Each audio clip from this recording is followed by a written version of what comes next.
For the past 12 years, Ruthie's farm has provided therapeutic support to thousands of children. Let me introduce you to three extraordinary individuals who embody the impact of our work. Ido, A, and Omer, three remarkable young people who grew up on the farm. Began as patients, became riding instructors, and are now serving in the IDF. Ido became a tank combatant. A is an intelligence officer in a classified unit, and Omer is a casualty officer. All three have faced incredible challenges over the past year. Omer, just 21, has spent months informing families that their loved ones were gone, sometimes coordinating over 60 funerals in a single day. A gentle 20-year-old, was sent to Gaza and came back forever changed. Ido, also 20, tragically lost his entire tank crew when terrorists attacked his tank from close range. While his physical injuries are healing, the emotional scars will take far longer. Yet, with remarkable resilience, Ido remains dedicated to his country and has already returned to active duty. מכיר את רותי שאני בן 8-7. ילדה בעייתית, אני לא יודעת שצריך לספר לכם את זה.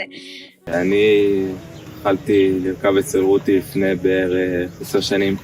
היא הייתה המדריכה שלי מהבעיות שהיו לי בילדות, דרך החטיבה, התיכון, לפני צבא, הצבא עצמו, וגם הפציעה.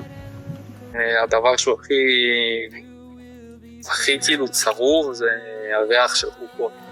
זה משהו שלא שוכחים. בגלל שאני ממערך הנפגעים, אז יש לנו כאילו את ההרשאות לכל הרשימות של החללים. חבר ממש טוב שחברה טובה שלי שם ביישובים, אז גם ידעתי שהוא נהרג, ואומרת לי, אני יודעת, תמצאו אותו עוד מעט, אני יודעת, הוא מתחבא בשיח, ואני אומרת לה, אולי. ואני יודעת שהוא כבר מת, אני ראיתי אותו ברשימה כאילו הראשונה עוד, אבל אני לא יכולה להגיד לה, אסור לי.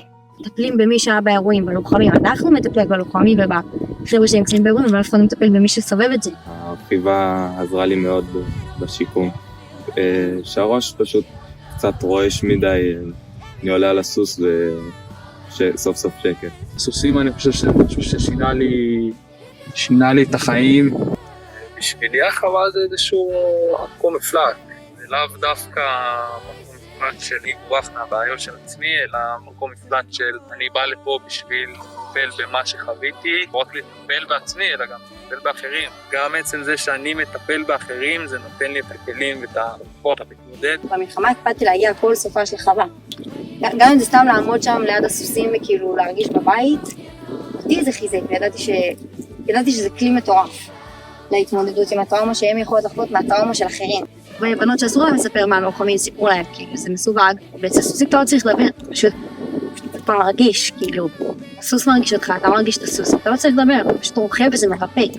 חיים שהיו להם לפני אי אפשר להחזיר, אבל לתת להם את הכלים להתמודד עם הסיטואציות היומיומיות, כן קשה יותר להתמודד בה עם הפוסט טראומה, ורגע לתת להם את הכלים לנסות לחזור לשגרת חיים כמה שיותר תקינה.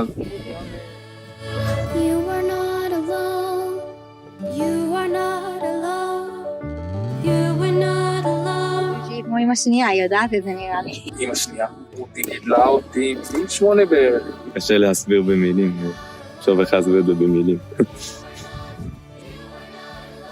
מכיר המון חוות בארץ, אני לא חושב שיש חווה שהיא באמת מקדישה את כל המשאבים שלה וכל אגורה נטו לטיפול של אנשים. מעולם לא ראיתי את רותי עושה משהו בשביל הכסף, ראיתי אותה תמיד עושה את זה מאהבת אדם. אז הרחבתי בעוד כמה חוות עם חברים, זה לא החווה שלנו.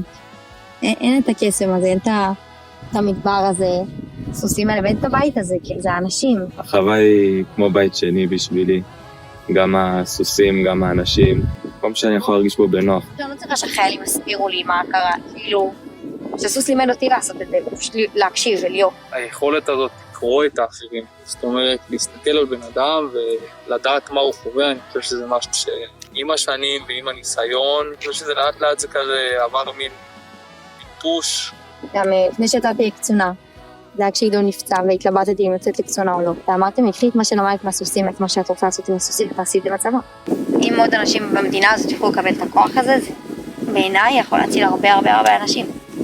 שלי אין את היכולת להציל את כולם. סוס אחד יכול להציל הרבה.